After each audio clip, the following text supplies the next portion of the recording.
সম্মানিত সুপ্রিয় দর্শক শ্রোতা দেশ ও প্রবাস থেকে যারা এই মুহূর্তে আমাদের সাথে সংযুক্ত আছেন, ভিডিও দেখতেছেন অথবা শুনতেছেন, সবাইকে জানাই আন্তরিক প্রীতি ও শুভেচ্ছা। বন্ধুরা, আমি কথা বলছিলাম সুইট সুন্দরী মিষ্টি অপরূপা একটি আপুর সাথে প্রতিবেদন করবে বলে সংযুক্ত হয়েছে আমার সাথে অডিও কলে, কয়েকদিন আগে থেকেই যোগাযোগ করছিল। তো এই আপুটি জি। কেন আসলো প্রতিবেদনে বিস্তারিত ভিডিওতে থাকছে, অবশ্যই আপনারা ভিডিওটা কন্টিনিউ করবেন। আসসালামু আলাইকুম। ওয়ালাইকুম আসসালাম। কেমন আছেন? ভালো আছেন? জি, ভালো আছি। আসসালামু আলাইকুম। আপনি কেমন আছেন? ওয়ালাইকুম আসসালাম। আলহামদুলিল্লাহ আমি ভালো আছি। তো আপু, আপনার কণ্ঠ অনেক সুইট, অনেক মিষ্টি। তো আপনি কেন আসলেন প্রতিবেদনে বলেন? আসলে আমি প্রতিবেদনে আসছি। আমি অসহায় বা একটা ভালো একটা মনের মানুষ চাই। যদি আমাকে ভালো একটা মনের মানুষ পাই তাকে বিয়ে শাদী করব। অ- তাকে নিয়ে অনেক আশা। অসহায় মানুষ চাইতেছেন? অসহায় ভালো মানুষ? না আপনি অসহায়? আমি অসহায়, আমার আর কেউ নাই দুনিয়াতে। কি বলেন? আপনি কি অসহায়? আপনার মা, বাবা, ভাই, বোন কেউ নাই? না, আমার বাবা মা কেউ নাই। আমার একটা ভাই আছে, ও বিয়ে করছে অন্য জায়গায় থাকে। আমি আমার নানুর কাছে থাকি। হুম। আপনার আগে বিয়ে হয়েছে? জি না, আমার বিয়ে হয়নি। হুম। কি করেন আপনি? আমি আসলে টুকটাক দুই একটা বাসায় কাজ কাম করি।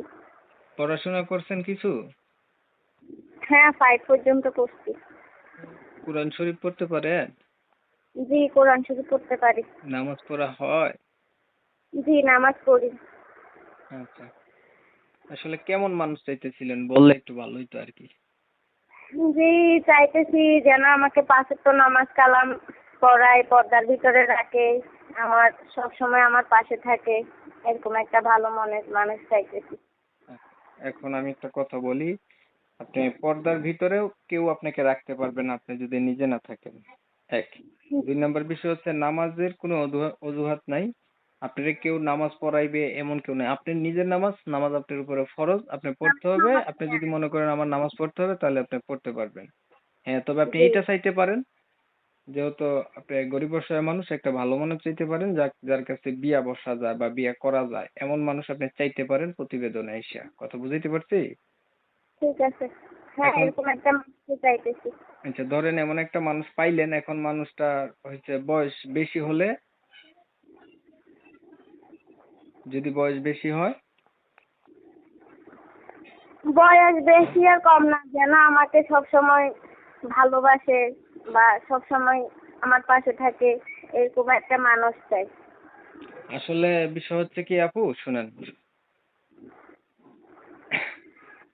এই যে আকাশের বৃষ্টি থেকে পথের ধূলিকণা পর্যন্ত যা কিছু আছে পৃথিবীতে সবকিছুর প্রতিক্রিয়া আছে।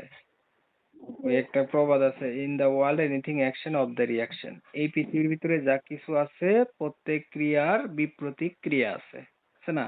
ভালো মন্দ সবকিছুর ভিতরেই আছে। আর জীবনে কখনো কোনো মানুষ কারো জন্য পারফেক্ট হয়ে আসে না, মানাই নেওয়ার নামই হচ্ছে জীবন। আপনি হচ্ছে জি, একজনের সাথে যেমন ব্যবহার করবেন ঠিক তেমন ব্যবহারটাই আপনি পাবেন। আপনি যদি একজনকে বেশি ভালোবাসেন সে আপনাকে আরো বেশি ভালোবাসবে। আর আপনি যদি একজনকে ঝালাপালা করে ফেলেন সে একদিন, দুই দিন, তিন দিন পর অটোমেটিক আপনাকে ভুলে যাবে। কথা কি বুঝাইতে পারছি আমি? জি, বুঝাতে পারছেন, বুঝছি। তাইলে আপনি ভালো একটা মানুষ চাওয়ার জন্য আসছেন, এটা কোনো উম, খারাপ বিষয় না, ভালোই। মানে আমি বলছিলাম বয়স বেশি হইলেও কোনো সমস্যা নাই, এই তো। হ্যাঁ। আগে আর কখনো আপনি প্রতিবেদন করছিলেন? জি না, আমি এই নতুন করছি। আচ্ছা, জি, ধন্যবাদ আপনাকে। প্রিয় দর্শক শ্রোতা, এই আপুটি হচ্ছে কেন আসলো প্রতিবেদনে বিস্তারিত কিন্তু আপনারা ভিডিওতে শুনছেন। এখন বিষয় হচ্ছে, আমি কমিউনিটি গাইডলাইনের কারণে ইউটিউবের নিয়ম কানুন মানতে গিয়ে এই আপুটির নাম এবং ঠিকানা নিতে পারি নাই আপনাদের মাঝে। আপনারা অবশ্যই ওনার কাছ থেকে জেনে নিবেন। আর অনেক সময় নিয়ে ভিডিও দেখছেন, ভিডিওটা কেমন হয়েছে কমেন্টে জানাই দিবেন মতামতগুলা। আর চ্যানেল যদি ভালো লাগে অবশ্যই সাবস্ক্রাইব করে রাখবেন। আমি সব সময় এমন ভিডিও দিয়ে যাই। অনেক সময় নিয়ে আপনাদের মূল্যবান সময়গুলো নষ্ট করে ধৈর্য ধরে কষ্ট করে আমার সাথে ছিলেন, আমার চ্যানেলের ভিডিও দেখছিলেন, এর জন্য সবাইকেই জানাই এমএসকে টিভির পক্ষ থেকে অসংখ্য ধন্যবাদ। সবাই ভালো থাকবেন, সুস্থ থাকবেন। আল্লাহ হাফেজ।